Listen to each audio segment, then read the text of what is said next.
What's going on, everybody? I'm Matt Harmon. Welcome to the Yahoo Fantasy Forecast, and it is a hell of a day to talk ball. We've got a big show coming up. We've got the Week 9 preview. We've got Justin Boone. We have the six-pack of questions, the hurry-up offense. What will Boone do to avoid finishing last in the rankings contest this week? People are dying to know. But before we get to all of that goodness, we've got to talk Thursday night football. Ravens 28, Dolphins 6.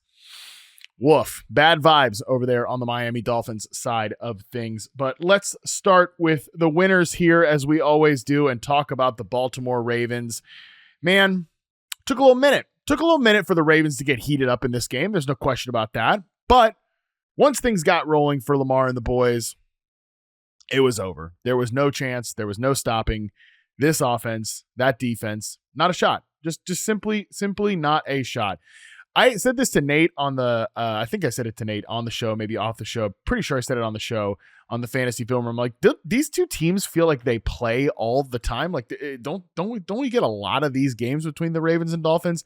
The secondary thought, which I don't think I voiced, was, and I feel like the Ravens smash this Dolphins team all the time. And we just showed the stats earlier. Lamar Jackson's career versus the Dolphins, over 1,400 passing yards, 18 touchdowns, 1 interception, with over 200 yards on the ground and a rushing score. And that's just in 5 freaking games that Lamar has done that. Well, tonight, he threw 4 passing touchdowns, 143.2 rating. And like I said, it did take a little minute. Not that I ever thought, oh, yeah, the Ravens are in trouble here. Yeah, this Dolphins team's going to push them. No, never thought that. But I think it took a minute for Lamar to get fully back in it, to shake off the rust. I think that's fair to say for Lamar in this game. But once he did, I wouldn't even say he looked 100% healthy. There were a couple times he took off to scramble. He only ran 14 yards in this game. There were a couple times he took off to scramble. I was like, he's still a couple steps slow. That's frightening that they were able to obliterate this Dolphins team, and he still looked a touch slow, not 100% healthy. You know, the guy was running the scout team last week. I don't know if you guys heard that. So Lamar's back. The Ravens are back. Maybe not all the way back in terms of Super Bowl favorites, like myself and many others thought heading into the year, but still, they're back. They're back in our lives in terms of being one of the best teams in the NFL, one of the best offenses in the NFL. You saw Derrick Henry rumble for over 100 yards in this game. You saw in the first half, it was kind of the tight ends, right? You had Mark Andrews scoring twice. You had Isaiah Likely getting free for a big play. Nate freaking crushed it on the props this week, guys. I gotta give Nate a shout out for sure on that one. And then Charlie Kolar got involved later on in the game as well. But it was those tight ends in the first half, even in the third quarter, right? And then it was in the late third quarter. I thought then you saw the drive that Bateman scored. That's when it's just, oh yeah, they can do all that tight end stuff, whatever. But then when they get those 2 receivers activated, it was just perfect. Explosive play, 40-yarder to 39-yarder to Zay Flowers, who finishes the day with 5 for 64. That he gets that explosive play, and then the next, like right after that, it's a play to Rashad Bateman in the red zone. I'm loving this trend, by the way, of some of these good offensive coordinators targeting their separators down there. I talked about that with Josh Downs. Rashad Bateman, obviously one of the better separators in the NFL. He's run a route, cuts it back. I love his later career between these two guys. Didn't start off that great, but the later portion of their careers together, the chemistry between Bateman and Lamar. Lamar knows when Bateman's going to cut those routes off, and Bateman knows when to do it.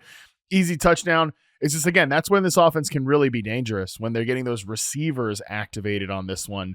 It felt a little more consolidated in the wide receiver room. I'd mentioned this, that they were kind of running a little bit more of a rotation in that wide receiver room than certainly they were last year. And maybe I expected them to do this year. I expected kind of it to just be a sprinkling throughout the course of the season for these guys, right? Like, it would just be sprinkling the other players in. But prior to this past week, it had been a little bit more of like a rotation in the wide receiver room. Usually, like I said, last year it was just Zay Flowers, Rashad Bateman. In this game, at least, 93% route participation for Zay Flowers, Rashad Bateman, 33% for DeAndre Hopkins. Tylan Wallace plays just one snap as I think the ISO wide receiver on a run play. So yeah, I like that. I think Bateman and Flowers should be on the field pretty much all the time together. And I like they did get their one kind of aura farming deep shot to DeAndre Hopkins. That was nice. You got to do it once a game, I guess. But I mean, for the most part, it should be those two guys, the young, explosive, high end separators on the field every snap. Like, we don't need to be rotating Devontae Walker, Tylan Wallace, DeAndre Hopkins like we were early in the year. Flowers and Bateman all the time. Get the tight ends involved. Love to see that. That looked like the dangerous Ravens offense that I expected. And I love to see it. Okay, so that's great. We probably knew they were going to smash this Dolphins team. They did smash this Dolphins team. So it was good to see Lamar back in our lives, back in our fantasy lineups, helping us win games. On the other side of it, I mean, that beat down that the Dolphins served the Atlanta Falcons last week, that's going to go down when we look back in a few short months from now. When we look back on the 2025 season and we remember it, we're all going to go, remember when the Dolphins just beat the tar out of the damn Falcons and then turned around and then got whooped by the Ravens? It's just that's going to look like a clear outlier and a situation where, hey, the Tua winless on Thursday Night Football, by the way. Unbelievable. It feels like it. I feel like I've never said anything nice about the Dolphins on one of these Thursday night recaps that we've done over the years. So, again, instincts were right on that one.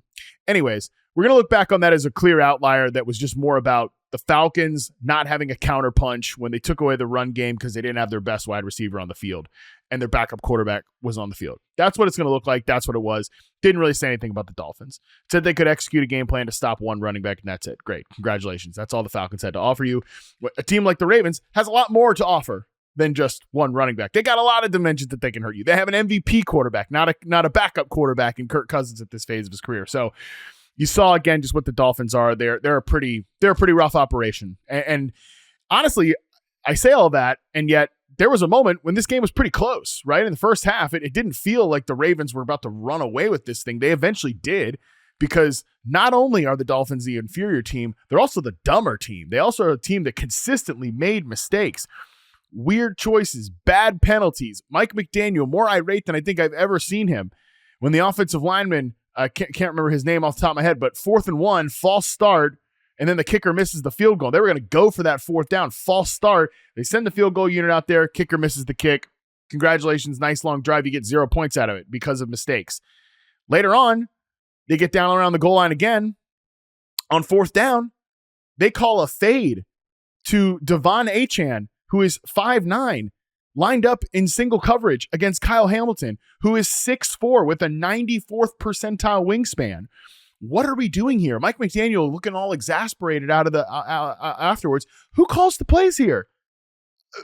Right? Like, what are we doing? It's just, you can this is just when you can tell it's over. Okay, everything needs to just get destroyed, and everybody needs to move on, because the coach is irritated. The finger pointing is starting to go on here. You know, he already said the thing in the media a couple weeks ago about, hey, well, I expect us not to throw 10 interceptions. Well, your quarterback threw another interception tonight. It didn't, and that was pretty ugly, deep down the field there. This is what this team is, man. I mean, McDaniel, maybe he's a good play caller. I don't know, but I mean, he is a good play caller. I think he's a good play caller. I think he's a good offensive designer. I think his destiny is to be a great offensive coordinator in 2026. I think that's what will happen. I don't know where it will be. I am excited to see it, but he has not been able to develop a counterpunch for this team ever since teams kind of started to get the jump on them late in the 2022 season. And even when they did have some other wrinkles, it hasn't been all that exciting. It hasn't gotten them anywhere. They've never developed like a power run game. You know, Devon Achane is a great fantasy player, but we're coming away another game with him with 10 targets that go for 39 yards. Like, enough already. It's just this whole thing. You're going to get some fantasy points out of it. Achane's great. But it just, from a fantasy standpoint, the HN stuff is great, but my God, it's not going anywhere in real life. And McDaniel needs to he needs to go. He might go by the time you guys are listening to this on the audio feed tomorrow. Maybe not. I don't know. But Tua, obviously, that's over. $54 million right now. They're going to be paying. They're on the books for Tua next year. So got to figure out something with that because that's over. The one guy here who has maintained his production pretty much in every game except that one windy contest against the Browns is Jaylen Waddle. Another 82 yards here. And just let this be a lesson. This is like my only real takeaway from this game.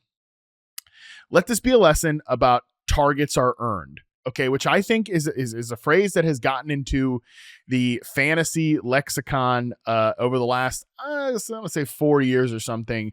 And I think the spirit of the idea of targets are earned it's like directionally accurate. And I actually think over the long term, it probably makes a lot of sense, right? Guys don't just get targets by accident, right? Like there's a reason a quarterback is throwing the football a lot to a guy over a long span. And coaches are deciding to get the ball to this guy. Like I was talking about with Nate on the film room, Ben Johnson saying this with Roma Dunze when the Bears reporters are like, hey, shouldn't he not be throwing the football to Rome so much? Isn't it not great that he's locking in on one guy? He's like, no, he's throwing him the ball because he's the first read on the progressions and he's open. And we got to get other guys activated when they're the first read. But come on, like, no, it's silly. Waddle should have even had a bigger game in this one because his long catch that Tua floated up for him, so he had to go take a massive hit at the end of it, was called back due to penalty, which was a dumb and egregious penalty. The refs started this game thinking it was about them with that one, and then the nonsense little personal foul on Rashad Bateman on the next drive to make up for their stupid call on the tripping with Ollie Gordon on that play that wiped off a big gain from Jaylen Waddle. So he should have had an even bigger game than the 82 yards. And again, back to my point about the targets are earned thing. The last couple of years, Waddle's like efficiency metrics, the per route stuff had started to tick back, especially last year. And there truly was this kind of narrative that Jaylen Waddle's bad. Oh, he's actually bad. He's regressed. He's bad. He's whatever. He's not earning targets. Nonsense, like totally nonsense. I think on the positive sense with targets are earned, it can be good and instructive. I think it's just completely inaccurate, if not just flat out unfair to the players when we use it on the inverse. Like, oh, this guy's not earning targets. He's not earning. It's not that he's not earning targets. What can he do? He's the last couple of years, especially last year, Jaylen Waddle is playing as the outside on the line of scrimmage player, running the most difficult separation routes on the field, right? As that outside on the line of scrimmage player, man press coverage, top corners, the whole deal. Well, he's behind Tyreek Hill in the progression, who's a move around guy. You've got two other kind of design touches players in Achane with these Mickey Mouse screens and the flares out of the backfield and stuff. And then Jonnu Smith kind of doing this creative touch stuff underneath. So he's the third, fourth, second at best, first like progression player, sometimes first read, but more often than not, he's deeper in the progressions for a quarterback that wants to get the ball out so fast. So he's not getting targeted, but it's not that he's not earning it. Like, what are we talking about here? That's nonsense. So again, that's my only big picture takeaway from this game is that Waddle is continuing to remind us now that nothing has changed about Waddle. He's not playing better this year. He was playing fantastic last year in isolation, and he's playing fantastic in isolation right now, this season. So nothing has changed about the player. He's just higher up in the progression because Tyreek Hill's not there. Jonnu Smith's not there. And it's not that, oh, well, yeah, he needed those guys to move on. No, he just needed to be higher in the progression. That's it. And now that he is, he's a set it and forget it, like what, fringe wide receiver 1 in fantasy football, looking like the superstar receiver that he is. The idea that players are in complete control of their production at wide receiver is truly like unhinged. It's just, it doesn't comport with reality at all. That's why I started doing reception perception. So I don't know if that whole rant was just to justify my existence. It's a deeper philosophical question. I don't know. But regardless, I think Jaylen Waddle was showing us some of the pitfalls in saying like, oh, this guy's not a target earner. Sometimes that stuff happens because of outside variables. And now that those outside variables have cleared, the runway is cleared for Waddle. He's not just like getting volume and being okay with it. He's great. He's fantastic. So yeah, love Jaylen Waddle this year. If you have him on your fantasy teams, congratulations. He's going to be a great pick. Not much else great going on with the Miami Dolphins.